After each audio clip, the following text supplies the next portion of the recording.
Assalamualaikum warahmatullahi wabarakatuh. Kami akan mempresentasikan tentang Syu'abul Iman. Pertama-tama kami akan memperkenalkan anggota kelompok kami.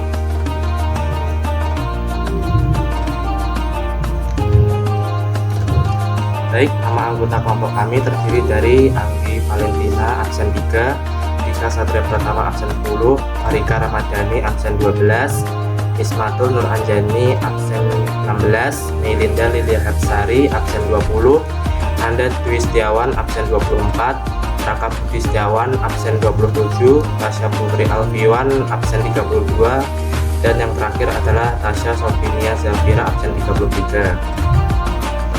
Lalu selanjutnya di daftar pustaka kami terdiri dari makna iman, makna Syu'abul Iman, dalil nakli Syu'abul Iman, cabang-cabang iman, ciri-ciri orang beriman, dan manfaat dan hikmah Syu'abul Iman. Yang pertama adalah makna iman. Secara bahasa, iman berasal dari bahasa Arab yang berasal dari kata dasar amana yu'minu imanan yang memiliki arti percaya. Menurut Kamus Besar Bahasa Indonesia, percaya berarti mengakui atau yakin bahwa sesuatu yang dipercayai adalah benar atau nyata. Dalam konteks lain, iman diartikan sebagai kepercayaan, keyakinan, ketetapan, atau keteguhan hati. Secara istilah, iman melibatkan ucapan, perbuatan, dan niat, di mana keimanan seseorang tidak akan sempurna jika salah satu dari ketiga elemen tersebut tidak terpenuhi. Lalu yang kedua adalah makna Syu'abul Iman. Iman yang kita ketahui berjumlah 6, seperti yang dijelaskan dalam hadis riwayat Bukhari, Muslim. Cabang-cabang iman jumlahnya mencapai 77, dan setiap cabang iman merupakan sesuatu amalan yang wajib dilaksanakan bagi setiap muslim. Iman menjadi syarat utama untuk diterimanya amal soleh, yakni perbuatan baik yang dilakukan oleh seorang muslim. Pentingnya iman dalam setiap perbuatan diutarakan dengan jelas bahwa kebaikan tanpa dasar iman akan menjadi sia-sia. Jumlah riwayat hadis menjelaskan cabang-cabang keimanan. Tingkatan iman tertinggi adalah ucapan la ilaha illallah, sementara tingkatan paling rendah adalah membuang duri, batu, atau benda-benda serupa yang mengganggu di suatu jalan. Salah satu hadis yang menjelaskan cabang-cabang keimanan terdapat dalam kitab Qaimut Tughyan ala Manzumati Syu'abul Al-Iman karya Syekh Muhammad Nawawi bin Umar Al-Jawi. Dalam buku tersebut disebutkan 77 cabang iman secara ringkas dan mudah dipahami, di mana setiap cabang merupakan amalan atau perbuatan yang harus dilakukan oleh seorang yang mengaku beriman atau dalam kurung disebut mukmin. Apabila 77 amalan tersebut dilakukan seluruhnya, maka telah sempurnalah imannya. Namun apabila ada yang ditinggalkan, maka berkuranglah kesempurnaan imannya. Jumlah cabang iman yang mencapai 77 macam itu didasarkan pada hadis Rasulullah SAW sebagai berikut.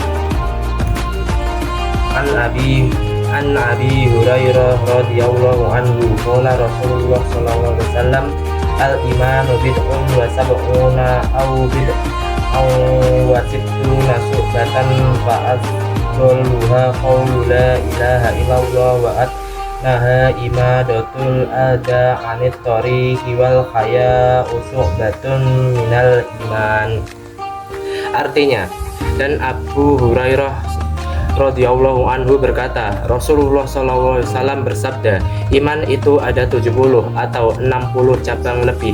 Yang paling utama adalah ucapan la ilaha illallah, sedangkan yang paling rendahnya adalah menyingkirkan sesuatu yang mengganggu dari jalan, dan malu itu salah satu cabang keimanan. Hadis riwayat Bukhari Muslim. Jika setiap muslim mampu menghayati dan mengamalkan tiap-tiap cabang iman yang berjumlah 77 tersebut, maka ia akan merasakan nikmatnya mengimplementasikan hakikat iman dalam kehidupan sehari-hari. Dalil nakli tentang Syu'abul Iman. Iman menjadi ciri seseorang saat menjalankan ibadah dan mendekatkan diri kepada Allah. Iman pula yang akan memberikan kenikmatan di akhirat kelak. Perhatikan hadis Rasulullah SAW berikut ini. Al-imanu ma'rifatun bil qalbi wa qawlu bil lisani wa amalu bil arkan. Artinya, iman itu dipercaya dalam hati, diucapkan dengan lisan, dan diamalkan dengan perbuatan. Hadis riwayat Ibnu Majah. Kandungan hadis di atas menjelaskan tentang prinsip-prinsip dalam keimanan. Iman terdiri atas 3 unsur, yaitu diyakini dengan hati, diucapkan dengan lisan, dan diamalkan dalam perbuatan. Ketiga unsur ini tidak dapat berdiri sendiri-sendiri. Jika ada unsur yang tidak dimiliki seseorang, berarti ia belum menjadi orang yang beriman. Dengan demikian, orang yang beriman hatinya akan selalu meyakini keimanan dengan sepenuh hati. Lisannya mengucapkan dengan benar, kemudian keyakinan dan ucapan itu diaplikasikan dalam kehidupan sehari-hari. Dengan kata lain, dimensi dari keimanan itu menyangkut 3 ranah sebagai berikut ini. 1. Ma'rifatun bil qalbi, yaitu meyakini dengan hati. Yang kedua, iqrarun bil lisan, yaitu diucapkan dengan lisan.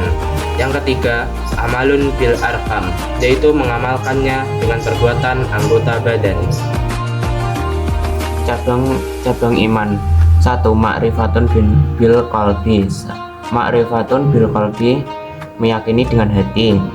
Beriman kepada Allah Subhanahu wa taala, beriman kepada malaikat Allah Subhanahu wa taala, beriman kepada kitab-kitab Allah Subhanahu wa taala, beriman kepada rasul-rasul Allah Subhanahu wa taala, beriman kepada takdir baik dan buruk Allah Subhanahu wa taala, beriman kepada hari akhir. Raja berharap rahmat kepada Allah Subhanahu wa taala, tidak berputus asa dari rahmat Allah Subhanahu wa taala, syukur nikmat, menunaikan amanah, bersabar, tawaduk dan menghormati orang tua, kasih sayang termasuk mencintai anak-anak kecil, ridho terhadap takdir Allah Subhanahu wa taala, meninggalkan sifat takabur dan menyombongkan diri, bertawakal.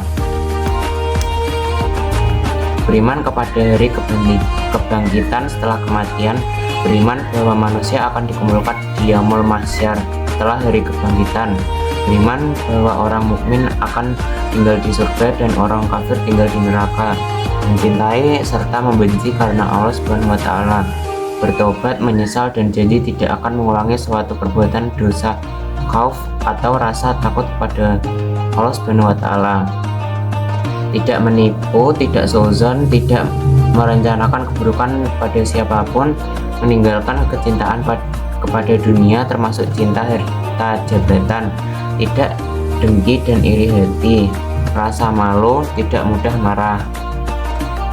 Yang kedua, ikhrarun bil lisan, membaca kalimat thayyibah atau kalimat-kalimat yang baik, membaca kitab suci Al-Quran, belajar dan menuntut ilmu, mengajarkan ilmu kepada orang lain, berdoa, berzikir, termasuk di dalamnya beristighfar, menjauhi dan menghindari perkataan sia-sia. Yang ketiga, amalun bil arkam, mengamalkan dengan perbuatan anggota badan.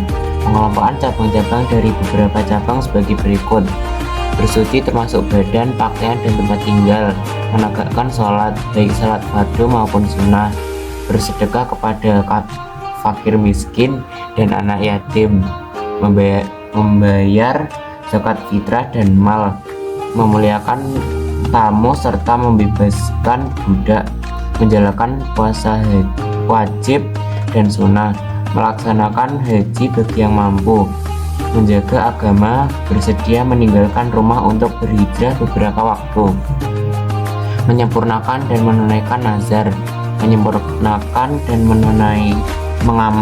menunaikan sumpah, menyempurnakan dan menunaikan kafarat, menutup aurat ketika sedang sholat maupun ketika tidak sholat, melaksanakan kurban, mengurus perawatan jenazah, menunaikan dan membayar hutang, meluruskan muamalah dan menghindari riba, menjadi saksi yang adil dan tidak menutupi kebenaran, menikah untuk menghindarkan diri dari perbuatan zina, menunaikan hak keluarga, sanak kerabat, serta hamba sahaya, berbakti dan menunaikan hak orang tua, amar ma'ruf nahi mungkar, berjihad mempertahankan wilayah perbatasan, menunaikan amalan termasuk 1/5 harta, memberi uang, memberikan hak tetangga dan memuliakannya, mencari harta dengan cara halal, memberi dan menjawab salam, menyedekahkan harta, menghindari sifat boros, mendoakan orang yang bersin, menghindari perbuatan yang merugikan orang lain, menghindari permainan dan senda gurau, menyingkirkan benda-benda yang mengganggu di jalan, mendidik anak-anak dengan pola asuh dan pola didik yang baik, menyambung tali silaturahmi, mentaati para pemimpin dan bersikap lembut pada budak, serta menegakkan pemerintahan dengan adil, mendukung seseorang yang bergerak dalam kebenaran, mentaati hakim atau pemerintah dengan catatan tidak melanggar syariat, memperbaiki hubungan muamalah dengan sesama, menolong orang lain dan kebaikan, menegakkan hukum Islam, amar ma'ruf nahi mungkar. Manfaat dan hikmah. Manfaat dan hikmah syu'abul iman. 1. Hati menjadi tenang. 2. Mendapat kebahagiaan yang sesungguhnya. 3. Ketaatan kepada Allah Subhanahu wa taala bertambah. 4. Memiliki rasa kasih sayang yang tinggi. 5. Mencegah perbuatan syirik. 6. Mendapatkan bimbingan dari Allah Subhanahu wa taala, diberi kemudahan hidup. 8. Selalu bersyukur dikala susah dan senang.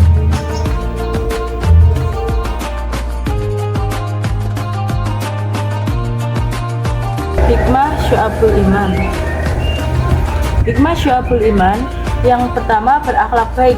Mereka yang beriman akan meneladani sifat-sifat Rasulullah sehingga tak akan nampak akhlak yang buruk dalam diri mereka. Akhlak yang mulia memiliki tempat yang spesial di hari kiamat. Yang kedua, sabar. Dalam satu ayat Allah berfirman bahwa ikrar iman seorang akan diuji dengan mendatangkan suatu cobaan untuk ujian keimanannya. Dan mereka yang sabar adalah ciri-ciri orang yang beriman, seperti yang terdapat dalam surat Ali Imran, yang artinya, wahai orang-orang yang beriman, bersabarlah, kamu kuatkanlah kesabaranmu, tetaplah bersiap siaga di perbatasan negerimu, bertakwalah kepada Allah agar kamu beruntung. Quran surat Ali Imran 3200. 3. Tawakal. Tawakal bukanlah sifat pasrah, melainkan menyadarkan diri kepada Allah saat sedang susah, berteguh hati dalam ditimpa kesukaran, dalam kondisi hati yang tenang dan tentram. Yang keempat yaitu takut kepada Allah Subhanahu wa taala. Ketakutan pada Allah adalah ciri-ciri orang beriman yang pada akhirnya menuntun mereka untuk menghindari hal-hal yang dilarang agama dan melakoni segala perintahnya. Takut kepada Allah adalah bukti iman kepadanya. Salat dengan khusyuk. Khusyuk adalah kondisi ketika hati dan pikiran hanya tertuju kepada Allah. Ini adalah hal yang penting diwujudkan saat sedang menghadap Allah, terutama pada salat dan zikir. Yang keenam, yaitu senantiasa bersyukur. Bersyukur artinya menunjukkan nikmat Allah yang ada pada dirinya. Bisa dilakukan dengan ucapan, yaitu memuji atau mengakui nikmat tersebut.